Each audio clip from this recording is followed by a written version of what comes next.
దేవుని నామానికి వందనాలండి. ఏ మాత్రము కూడా నేను ఇక్కడ నిలవబడ్డానికి కానీ చెప్పడానికి కానీ నేను యోగ్యురాలని అయితే కాదండి. మరి దేవుడు నేను ఆశపడ్డ ప్రాణాన్ని తృప్తిపరుస్తానని మరి ఆయన నాకు సెలవు ఇచ్చారండి. మనందరికీ సెలవు ఇచ్చారు. మరి జక్రయ్య గారు ఉన్నప్పటి నుంచి నాకు చెప్పాలని ఆశ అండి. కానీ ఈ సంవత్సరం ఆ సంవత్సరం అలా అలా అలా మరి ఇన్ని సంవత్సరాలకి మరి దేవుడు మాట నేను మాట్లాడడానికి నాది ఏమీ లేదండి.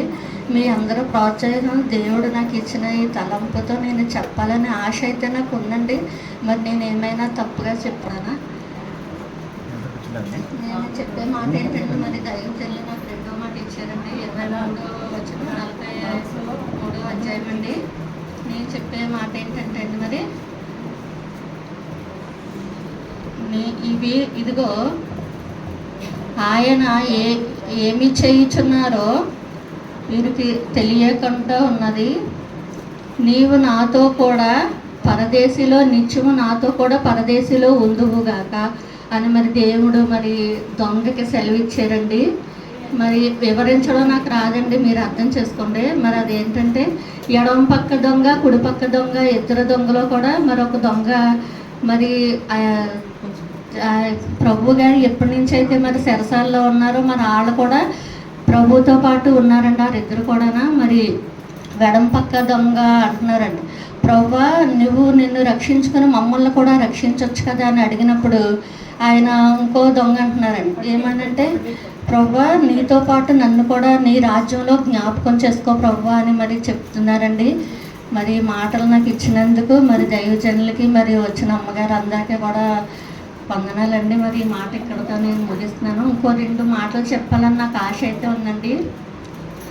ఏంటంటే మరి ఆ 2 మాటలు ఎప్పుడైనా సరే మనం నిషేధించిన రాయి లాంటి వారు అండి. నిషేధించిన రాయి అంటే అది ఎవరికి పనికిరాని రాయండి. మరి ఆ రాయ మూలను పడేస్తారండి. కానీ ఒకానొక్కప్పుడు ఆ రాయే కావాల్సి వస్తుందండి. అదే మూలముగా వేస్తాడండి. మరి దేవుడైతే మరి నా పట్ల మరి దేవుడు ఆ కార్యం చేశాడని నేను ఎంతో సంతోషంగా గర్వంగా ఈ మాట నేను చెప్పగలుగుతున్నానండి. మన దేవుడు ఎవరండి? పరమ కోటీశ్వరుడు అండి, అపర కోటీశ్వరుడు అండి. కానీ మరి ఆయన పేదవాడైతే కాదండి. మరి అపర కోటీశ్వరుడు మనకు ఉన్నప్పుడు మనకి ఎందుకండి బెంగ? ఏదైనా సరే దేవుడి మీదే. ఇప్పుడు జనాల్ని నమ్ముకుంటాం. ఇప్పుడు ఎవరినైనా ఎందుకు ఇప్పుడు పెద్ద పాస్టమ్ గారిని తీసుకున్నాం. అమ్మ నాకు ఈరోజు ఇంట్లోకి ఏమీ లేవమ్మంటే ఈ రోజు గడిచిపోద్దండి. ఆవిడ వల్ల ఈ రోజు గడిచిపోద్ది. అదే మనంగా దేవుడి మీద ఆధారపడ్డామంటే మన జీవిత కాలం కూడా ఆయన పోషింపబడతాడండి మనల్ని. ఈ మాట అయితే నేను చెప్పగలుగుతానండి. ఎందుకంటే గత రోజుల నుంచి మరి ఈ రోజులు నన్ను దేవుడు ఎంతగానో నిలబెట్టుకుని నా కుటుంబాన్ని ఏంటి నన్నేంటి కానీ ఎవరి మీద ఆధారపడద్దండి, ఆయన మీద ఇరిగి నలిగిన హృదయం నాకు ఇప్పి ప్రభు అని ఆయనతో మీరు పోరాడండి. ఖచ్చితంగా దేవుడు మీకు కార్యం చేస్తారు.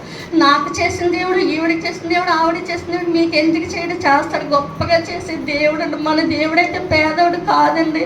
ఆయన మరి లెక్కించలేమండి. ఆయన కోటీశ్వరుడు, ధనవంతుడు, ఎంతగానో ఇదైన దేవుడు. మరి ఆయన గురించి 2 మాటలు నాకు ఇచ్చినందుకు మరి అమ్మగారికి అయ్యగారికి వందనాలండి. ఈ చిన్న మాటలు నేను ముగిస్తున్నానండి. దేవుడు దీవించిన గాక.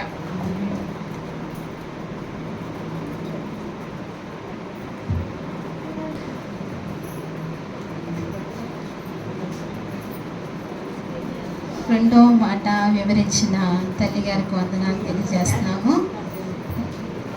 చక్కగా మరి వివరిస్తూ వచ్చారు.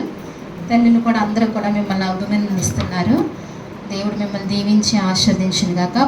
మాటలు చెప్పిన వారిని అందరినీ దేవుడు దీవించి ఆశీర్వదించును గాక. రెండో మాటగా సోదరి పంచుకున్నారు కదా, నేడు నీవు నాతో కూడా పరదేశంలో ఉందవని యేసు ప్రభు వారు రెండో మాట పలుకుతున్నారు. ఎవరితో పలుకుతున్నారండి? దొంగతో పలుకుతున్నారు. ఆయన ఇరుపక్షాల 2 దొంగలు ఉన్నారు. కుడి వైపున ఎడమ వైపున 2 దొంగలు ఉన్నారు. అయితే ఎడమ వైపునున్న దొంగ మనస్తత్వం ఎలా ఉందండి?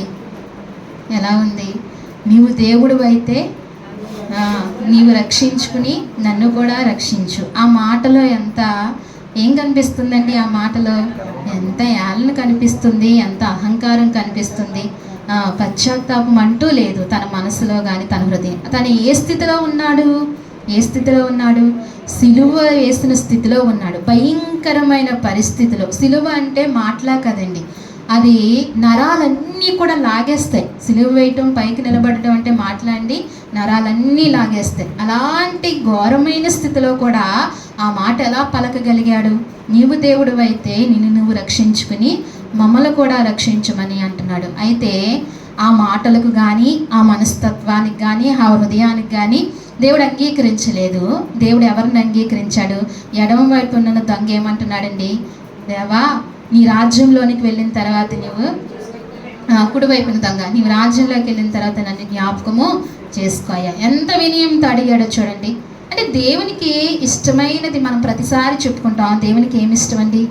విరిగి నలిగిన హృదయం అంటే దేవునికి ఇష్టము. తగ్గింపు హృదయము, తగ్గింపు మనసు అంటే దేవునికి ఇష్టం కదా.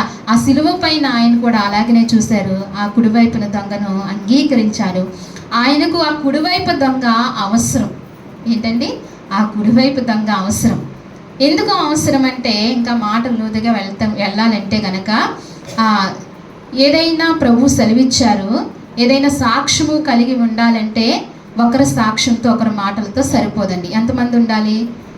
ఇద్దరు ఉండాలి కదా. ఇద్దరు సాక్ష్యం. అది యేసు ప్రభు వారు మరణించి తిరిగి లేచిన తర్వాత ఆయన ఎక్కడికి వెళ్ళాలి? ఇప్పుడు ఆయన ఎక్కడికి వెళ్ళాలి? పరదేశంలోకి వెళ్ళాలి. ఎక్కడికి వెళ్ళాలండి? అది ఎక్కడుంది? ప్రభు మరణించక ముందు ఆత్మల చెర ఎక్కడుందండి? ఆ చెర ఎక్కడుంది అమ్మా? ఎక్కడుంది? భూగర్భంలో ఉంది. ఓ పక్కన ఉంది. ఓ పక్కనేమో నిజ నరకాగ్నిగుండం ఉంది. ఓ పక్కనేమో లేఖనాలను బట్టి ఉంది, లేఖనాలు చూపించు. అయితే ఓ పక్కనేమో చెర ఉంది. అయితే ఆ చెరలోనికి ప్రభువు తిరిగి లేచిన తర్వాత చెరను చెరగా పట్టుకుని తండ్రి దగ్గరికి వెళ్ళారు. ఆ చెరను పట్టుకుని వెళ్ళటానికి అంతకుముందు ఆయన కూడా ఇంకొక ఆయన కావాలి. ఎవరు కావాలి? ఇంకొక ఆయన కావాలి. అందుకే ఇంకో సాక్షి కావాలి. కాబట్టి ఆ కుడివైపుని ఉన్న ఆ వ్యక్తిని, ఆ దొంగను వెంటనే దేవుడు ఏం చేశాడండి? క్షమించాడు. మొదటి మాటలో ఇందాక తల్లి చెప్తూ అన్నారు కదా, అంతవరకు భూలోకంలో అందరి పాపములు క్షమిస్తూ వచ్చారు. ఆయన క్షమించే అధికారం ఉంది. ఆయన ఆ సమయంలో ఏమన్నారు? తండ్రి, వీరు ఏమి చేయుచున్నారో వీరికి తెలియదు కనుక వీరిని క్షమించు తండ్రి అని అడిగారు. అయితే అప్పుడు అడిగారు. ఆ తర్వాత ఏం చేశారు? ఆయనే ఆ దొంగను ఏం చేశారు? క్షమించారు. క్షమించి ఏం చేశారండి?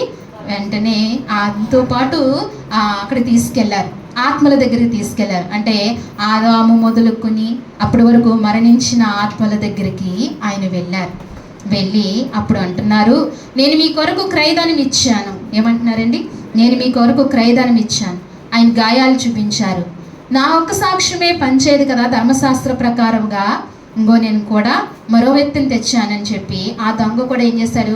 అవును, యూదులందరూ కలిపి ప్రజలందరూ కలిపి ఆయన్ని సిలువ మరణానికి అప్పగించారు. ఇదిగో నన్ను కూడా క్షమించి చివరి క్షణంలో నా పాపములు క్షమించి, నా విధేయతలు క్షమించి, నా తండ్రి నన్ను అంగీకరించి ఇక్కడికి తీసుకొచ్చారని ఆ దొంగ కూడా అక్కడ చెప్పడం జరిగింది. అప్పుడు ఆ మాటలన్నీ అక్కడ అయిన తర్వాత శరణుగా పట్టుకుని ఎక్కడికి వెళ్ళిపోయారండి? ఆయన పరలోక రాజ్యంలోనికి వెళ్ళిపోయారు. ఆయన అక్కడికి వెళ్ళిపోయారు, పరమునికి వెళ్ళిపోయారు. ఇప్పుడు ఈ చెర ఎక్కడుందండి? ఆత్మల చెర ఎక్కడుంది? పరలోకంలో, పరములో ఉందన్నమాట. భూమిలోంచి ఆయన చెరను తీసుకుని అప్పుడే ఈవులన్నీ కూడా ఇచ్చుకుంటూ వెళ్ళిపోయారు. ఏం చేస్తూ వెళ్ళిపోయారండి? ఈవులన్నీ ఇస్తూ వెళ్ళిపోయారు. భక్తుల అభిషేకాన్ని ఈవులు ఇస్తూ వెళ్ళిపోయారు. ఇప్పుడు మనకి ఏమన్నా ప్రభువు పేరట మనం వాడబడుతున్నామంటే, మనకి ఏదైనా వరాలు ఉన్నాయంటే అవి ఎవరిచ్చినాయండి? ఆయన ఇచ్చి వెళ్ళినవే. చక్కగా పాడుతున్నారు అంటే, చక్కగా ప్రార్థన చేస్తున్నారంటే, చక్కగా వాక్యమును చెప్పగలుగుతున్నారు, దైవజనులైన వారు బహుబలముగా వాడబడుతున్నారు అంటే కనుక వారి సామర్థ్యత కాదు, వారి తెలివి కాదు, వారి జ్ఞానము కాదు. ఎవరిచ్చిందండి? ఆయన ఇచ్చిన ఈవులను బట్టే ప్రజలందరూ కూడా వాడబడుతున్నారు. అందుకే దేవుడు రెండో మాటగా ఆయన పలికిన మాట ఏంటండి? నేడు నీవు నాతో కూడా పరదేశంలో ఉండు. ఈరోజు మనతో కూడా ఆయన చెప్తున్నారు, మనందరితో కూడా ఆయన చెప్తున్నారు, నేడు మనం కూడా ఆయన పరదేశంలో ఉండాలని ఆయన ఉద్దేశము, ఆయన ఆలోచన. అందుకే ఆయన ఏం చేశారండి? మన కొరకు ప్రాణము పెట్టారు. రెండో మాట చక్కగా వివరించారు, ధైర్యంగా వివరించారు. గంగారు నాకు ఫోన్ చేసి, అమ్మ నేను కూడా ఒక మాటను పంచుకుంటాను అనగానే నాకు సంతోషం అనిపించింది. తల్లి చక్కగా పంచుకున్నారు. ఈ విషయంలో దేవునికి మహిమ కలుగును గాక. ఒక చరణం పాడుకుని ప్రార్థనలోనికి వెళ్దామండి. నేను నా దోషమే కదా, ఆహా మహాత్మా ఆశరణ్య విమోచక. మూడవ మాట, అమ్మని సుతుడటంచు మరియమ్మతో బలికి క్రమరా నీ జనని గంచు గర్తనుడివితి. ఆహా మహాత్మా శరణ్య విమోచక. హల్లెలూయా.